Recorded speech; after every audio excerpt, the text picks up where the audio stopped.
FM news देख रहे हैं आप और आपके साथ मैं हूं नितीशा बंसल। चलिए शुरू करेंगे खबरों का ये सिलसिला। सबसे पहले बात करते हैं तेलंगाना हाईकोर्ट की, जहां पर बीआरएस विधायकों की खरीद फरोख्त के मामले को सीबीआई को ट्रांसफर कर दिया गया है। इसके साथ ही हाईकोर्ट ने राज्य सरकार की ओर से नियुक्त विशेष जांच दल को भी रद्द कर दिया है। राज्य सरकार कोर्ट के इस फैसले के खिलाफ अपील कर सकती है। बीजेपी ने हाईकोर्ट के फैसले का स्वागत किया है। बीजेपी नेता और एडवोकेट रामचंद्र राव ने कहा कि हाईकोर्ट ने बीआरएस विधायकों की खरीद फरोख्त के मामले को सीबीआई को ट्रांसफर कर दिया है। हाईकोर्ट ने एसआईटी को भी रद्द कर दिया है। हम फैसले का स्वागत करते हैं। 30 अक्टूबर को तेलंगाना पुलिस ने सत्तारूढ़ दल के विधायकों की कथित खरीद फरोख्त के आरोप में 3 आरोपियों रामचंद्र भारती उर्फ सतीश शर्मा, नंद कुमार और सिंघयाजी स्वामी को गिरफ्तार किया था। पुलिस ने मामले में बीजेपी के राष्ट्रीय संगठन सचिव बीएल संतोष समेत 7 को आरोपी बनाया है।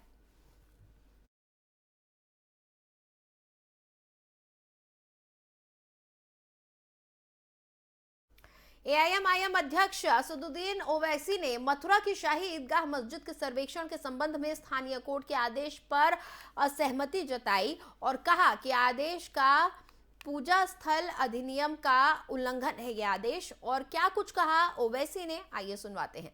इसलिए कि वो ऑलरेडी प्रूवन है कि यहाँ पर ईदगाह है, वहाँ पर मंदिर है और 1968 में अक्टूबर 12, 1968 में शाही ईदगाह ट्रस्ट और श्री कृष्ण जन्मस्थान का एक एग्रीमेंट हुआ और शाही ईदगाह ट्रस्ट ये जो एग्रीमेंट श्री कृष्ण जन्मस्थान से किया उसका उनको अप्रूवल मिला उत्तर प्रदेश के सुन्नी वक्फ बोर्ड से।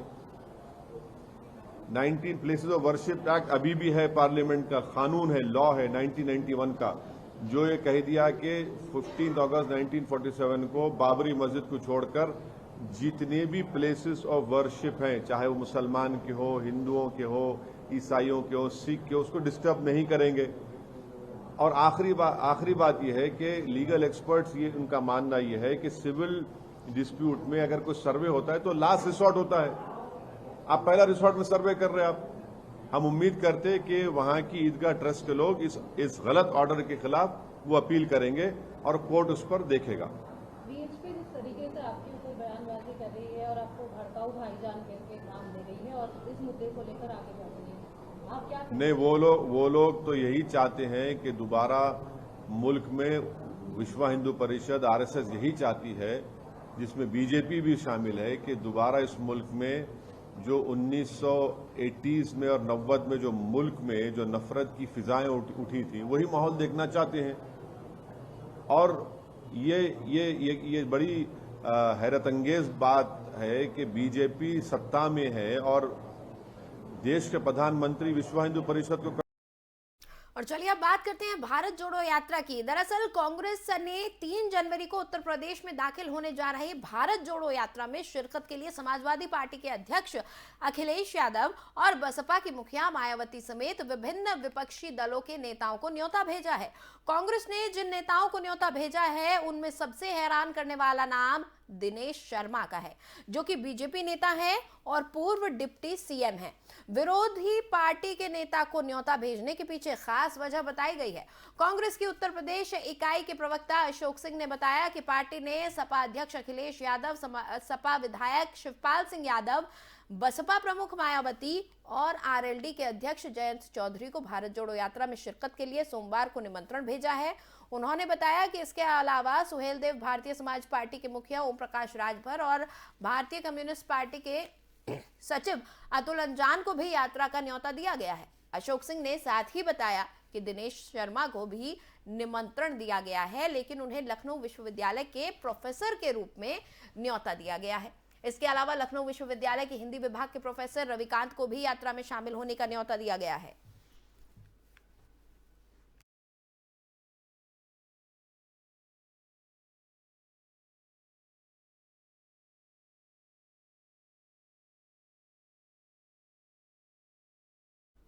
और अब बात नेपाल की करेंगे। पुष्प कमल दहल प्रचंड नेपाल के नए प्रधानमंत्री बन गए हैं। उन्होंने नेपाल के प्रधानमंत्री के तौर पर तीसरी बार पद और गोपनीयता की शपथ ली है। राष्ट्रपति विद्या देवी भंडारी ने आज उनको पीएम पद की शपथ दिलाई। 25 दिसंबर को सीपीएन मोइस्ट सेंटर के अध्यक्ष प्रचंड ने सदन में 169 सदस्यों का समर्थन पत्र राष्ट्रपति विद्या देवी भंडारी को सौंपा था, जिसके बाद राष्ट्रपति ने उनको नेपाल का नया प्रधानमंत्री नियुक्त किया था। भारी बहुमत से प्रधानमंत्री नियुक्त होने के बावजूद प्रचंड को नेपाल के संविधान के अनुच्छेद 76(4) के मुताबिक 30 दिन के भीतर निचले सदन में विश्वास मत साबित करना होगा। संवैधानिक वकील मोहन आचार्य के मुताबिक गठबंधन सरकार के प्रधानमंत्री को यह साबित करना होगा कि उनको सदन में विश्वास मत हासिल है। अगर वो सदन में विश्वास मत साबित करने में नाकाम रहते हैं तो सरकार गठन की नई प्रक्रिया शुरू हो जाएगी। प्रचंड के शपथ लेते ही पिछले माह हुए आम चुनावों में किसी भी दल को पूर्ण बहुमत नहीं मिल पाने के कारण देश में जारी राजनीतिक अनिश्चितता समाप्त हो गई है।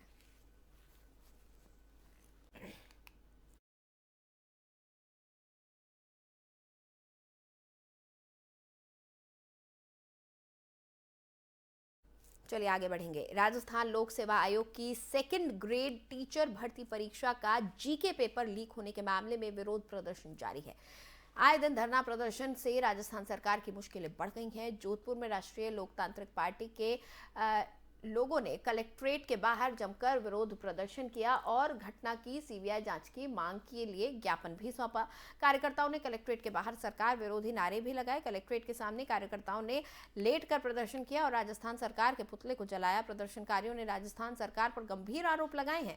उन्होंने प्रतियोगी परीक्षाओं के पेपर लीक होने पर युवाओं के भविष्य से खिलवाड़ की बात कही है।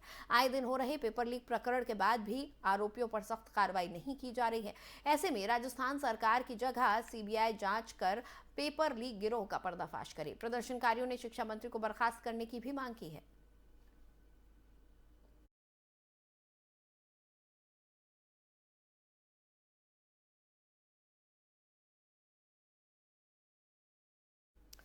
और आम लोगों पर एक बार फिर से महंगाई की मार पड़ी है। मदर डेयरी ने दूध के दाम में बढ़ोतरी का ऐलान किया है। मंगलवार से मदर डेयरी का दूध 2 रुपए महंगा हो जाएगा। मदर डेयरी ने कहा कि गाय के दूध और टोकन वाले दूध की कीमतों में किसी भी तरह का बदलाव नहीं किया गया है। मदर डेयरी ने पिछले महीने यानी कि नवंबर में ही दूध की कीमतों में इजाफा किया था। कंपनी ने दिल्ली एनसीआर में फुल क्रीम दूध की कीमत में 1 रुपए प्रति लीटर और भैंस के दूध में 2 रुपए प्रति लीटर का इजाफा किया था। आपको बता दें कि इस साल अभी तक मदर डेयरी ने 5 बार दूध की कीमतों में इजाफा किया है।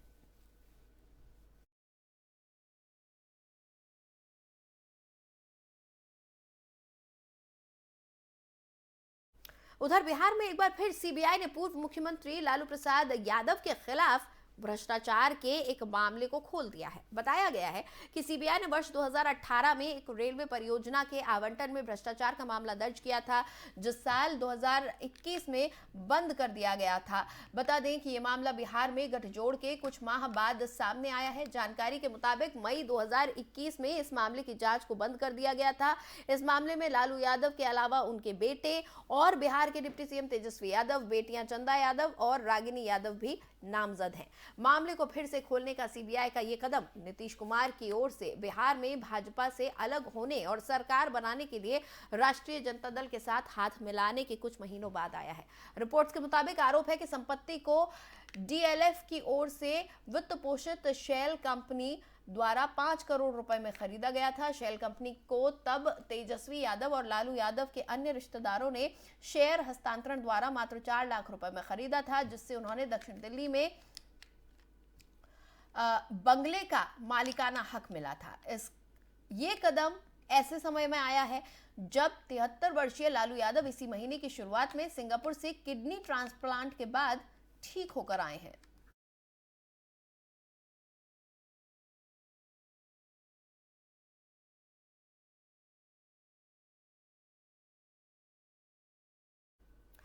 वहीं एक बार फिर साध्वी प्रज्ञा ने विवादित बयान देते हुए हिंदुओं को अपने घर में हथियार रखने की सलाह दे डाली है। लव जिहाद पर बोलते हुए उन्होंने कहा कि अपने घर में चाकू तेज रखो। उन्होंने कहा आत्मरक्षा सबका अधिकार है और पता नहीं कब क्या स्थिति आ जाए। सुनिए। इसलिए लव जिहाद करने वालों को लव जिहाद जैसा उत्तर दो। अपनी लड़कियों को सुरक्षित रखो, अपनी लड़कियों को संस्कारित करो, अपने घर में हथियार रखो, कुछ नहीं तो सब्जी काटने वाला चाकू जरा तेज रखो, स्पष्ट बोल रही हूं। और बैंक लोन फ्रॉड केस में केंद्रीय जांच एजेंसी ने बड़ी कार्रवाई की है। सीबीआई ने इस मामले में वीडियोकॉन के मालिक वेणुगोपाल धूत को गिरफ्तार किया है। इससे पहले सीबीआई ने इस मामले में आईसीआईसीआई बैंक के पूर्व एमडी चंदा कोचर और उनके पति दीपक कोचर को गिरफ्तार किया था।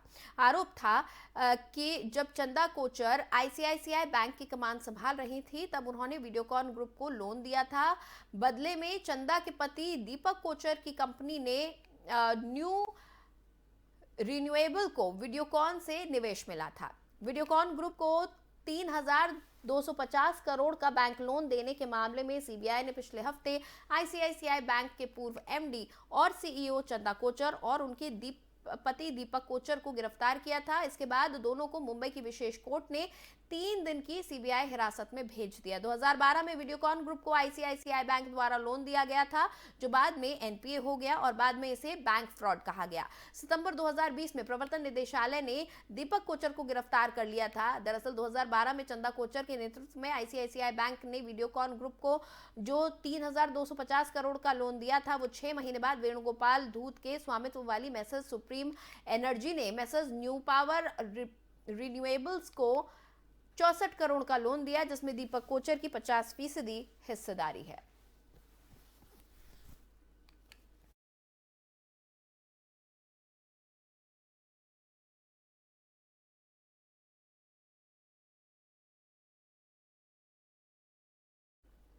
और कैग की आई लेटेस्ट रिपोर्ट से असम में एनआरसी के डेटा संबंधित कई सवाल खड़े हो गए हैं। सीएजी ने असम में एनआरसी को अपडेट करने की प्रक्रिया में बड़ी अनियमितता पाई है और डेटा में छेड़छाड़ के जोखिम को चिन्हित किया है। सीएजी ने असम विधानसभा के शीतकालीन सत्र के अंतिम दिन एक रिपोर्ट प्रस्तुत की। इस रिपोर्ट में बताया गया कि 215 सॉफ्टवेयर यूटिलिटीज को नियमित तरीके से कोर सॉफ्टवेयर से जोड़ा गया था। रिपोर्ट के अनुसार एनआरसी को अपडेट करने के लिए एक अत्यधिक सुरक्षित और भरोसेमंद सॉफ्टवेयर को विकसित करने की जरूरत थी। रिपोर्ट के आने के बाद विपक्षी दलों ने सरकार पर सवाल उठाना शुरू कर दिया है।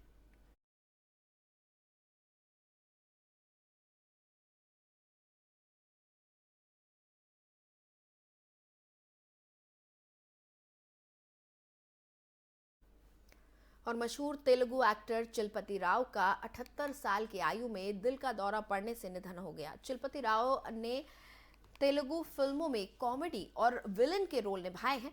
एक्टर ने 600 से ज्यादा फिल्मों में अभिनय किया था। मीडिया रिपोर्ट्स के अनुसार एक्टर और निर्माता को जाहिर तौर पर रविवार सुबह दिल का दौरा पड़ा और उनका निधन हो गया। मीडिया रिपोर्ट्स के अनुसार चलपति राव के परिवार ने कहा कि एक्टर का अंतिम संस्कार 28 दिसंबर को उनकी बेटी के अमेरिका से आने के बाद किया जाएगा। उन्होंने कहा कि पार्थिव शरीर को रवि बाबू के घर पर रखा जाएगा, जहां मशहूर हस्तियां और प्रशंसक उनके अंतिम दर्शन कर सकेंगे।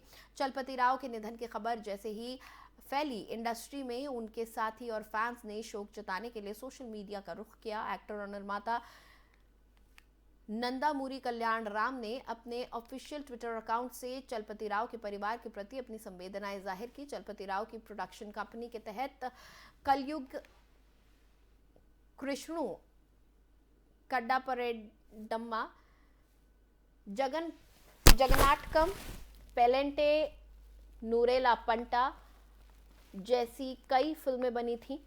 उन्होंने कई टीवी सीरीज में भी परफॉर्म किया था। उनके बेटे रवि बाबू ने खुद को एक शानदार एक्टर और फिल्म निर्माता के रूप में स्थापित किया है। टॉलीवुड के कई सितारों ने एक्टर के निधन पर शोक व्यक्त किया है।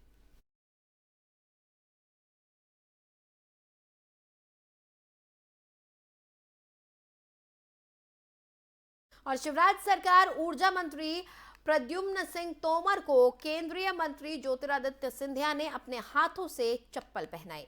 प्रद्युम्न सिंह तोमर 66 दिन से बिना जूते चप्पल के नंगे पैर घूम रहे थे। आपको बता दें कि ग्वालियर में सड़कों की मरम्मत नहीं होने से नाराज होकर चप्पल जूते पहनना छोड़कर नंगे पांव चलने वाले मध्य प्रदेश के ऊर्जा मंत्री प्रद्युम्न सिंह तोमर ने 66 दिन बाद रविवार को चप्पलें पहन ली। खास बात यह रही कि नागर विमानन मंत्री ज्योतिरादित्य सिंधिया ने आग्रह कर मंत्री प्रद्युम्न सिंह को अपना अनशन तोड़ने को कहा और उनका अनशन तोड़वाया। इस दौरान सिंधिया ने कहा कि जिन सड़कों के लिए मंत्री तोमर ने चप्पलों का त्याग किया था वो अब शानदार बन रही हैं।